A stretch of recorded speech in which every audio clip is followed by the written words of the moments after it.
Welcome back. Now, with election results yielding no clear ruling government, attention is now on market uncertainty concerning the type of coalition that will implement economic policies. To discuss these coalition possibilities and their impact, I'm joined by Razia Khan, Standard Chartered's chief economist for Africa and Middle East. Thank you so much for your time, Razia. Now, it's quite interesting seeing the market's reaction, considering that investors and businesses have not really had an easy relationship with ANC politics and policies.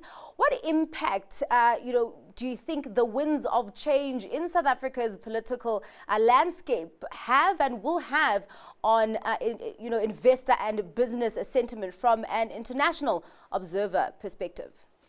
So markets were pretty clear on one thing in the run-up to the election. If there would have been an ANC outright majority, that might have been seen as the market-friendlier outcome. Markets hate uncertainty. They did believe that an ANC victory would usher in a period of reform, and this was the hope.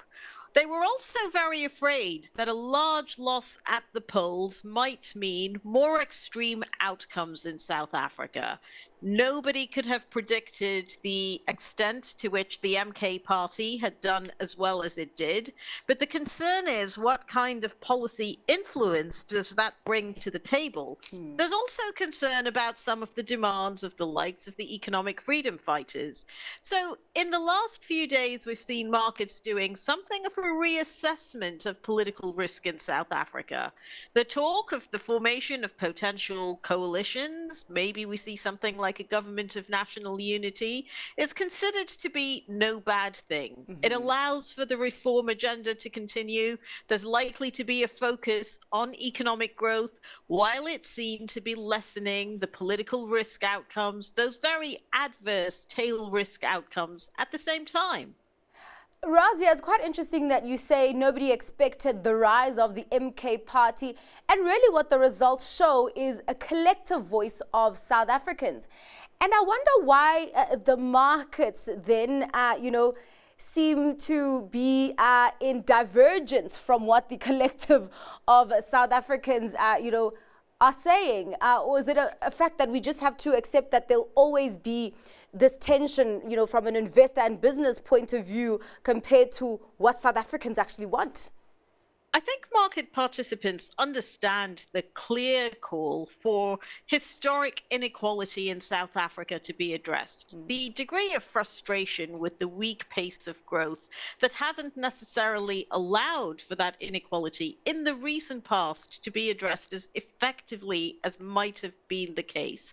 Contrast South Africa's performance under an ANC government in the early 2000s, when growth was surprising to the upside, with, of course, what we've seen, the more recent stresses and strains, the accumulation of debt, and a lower growth trajectory. So this is not to suggest at all that markets are going to discount the 40% plus of South Africans who did vote and voted ANC, let alone the 9%, the plus 14% who voted for the MK.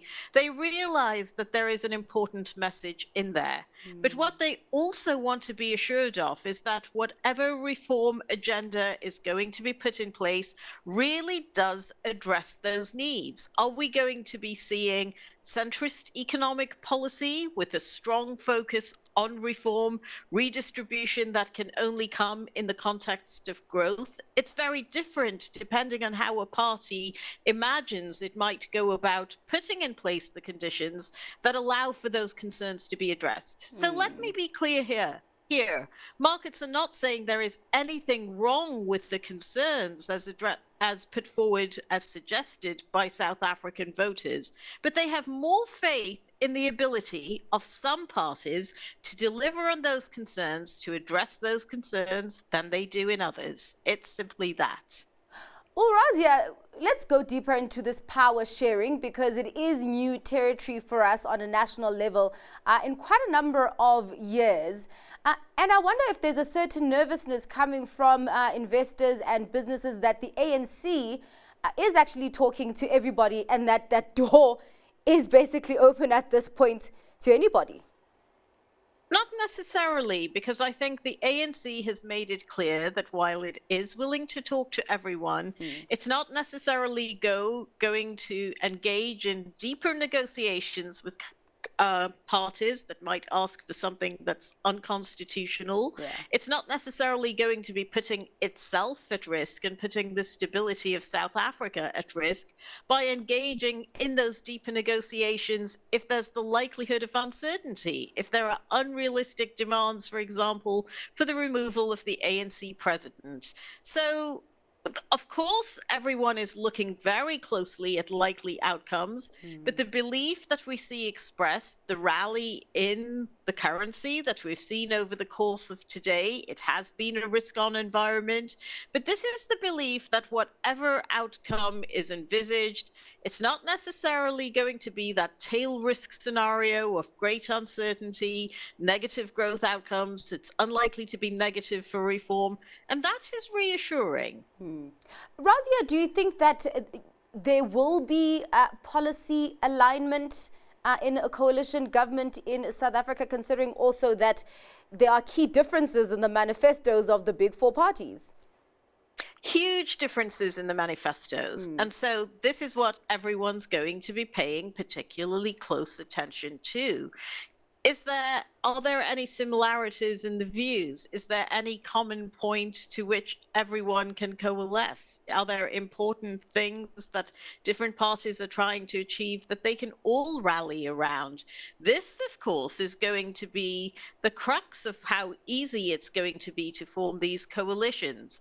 But looking at the different options, very interestingly, ahead of the vote for markets, the risk was binary. Does the ANC get there with a 50% majority or not?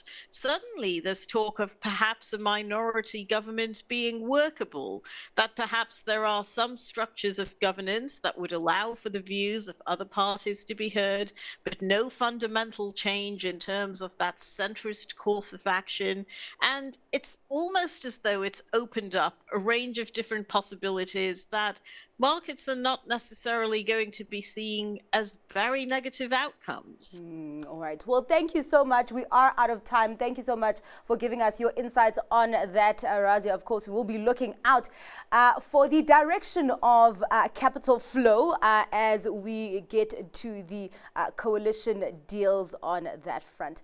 That was a Standard Chartered's chief economist for Africa and Middle East, Razia Khan.